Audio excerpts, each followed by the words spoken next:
guys! Welcome to my vlog. So for today's video, i-unbox natin itong trolley ni baby. So tara, samahan nyo akong mag-unbox.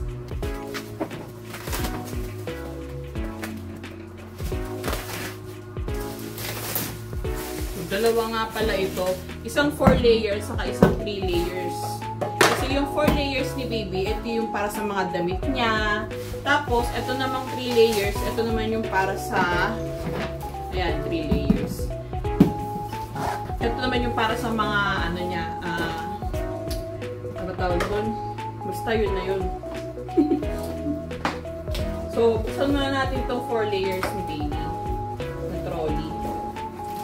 Tingnan natin kung kompleto ba.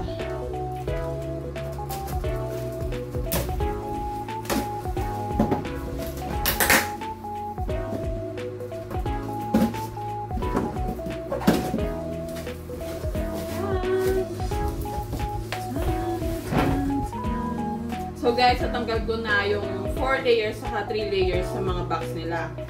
So ito na yun. Tadan! Ito ay para sa mga damit ni baby. At yung mga sobrang layer niyan, nalagay ko dyan yung mga detergent ni baby. And ito naman yung para sa mga wipes niya, diapers, etc.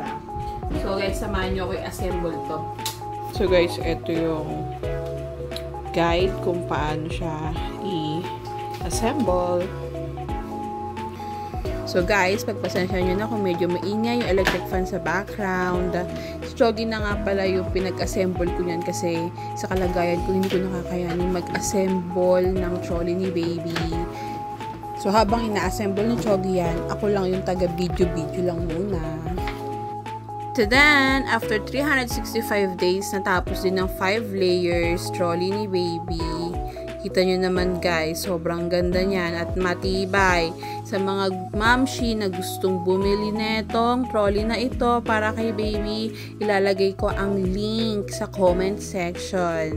Maraming salamat.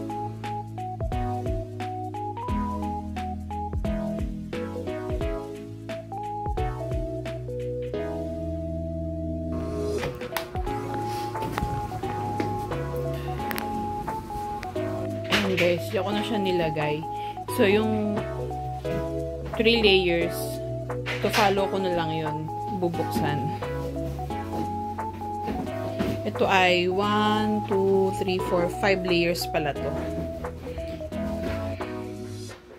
So guys, this is the end of my video. Hanggang sa muli. Thank you for watching. Please don't forget to subscribe, like, and hit the notification bell para sa more upcoming videos. Bye-bye!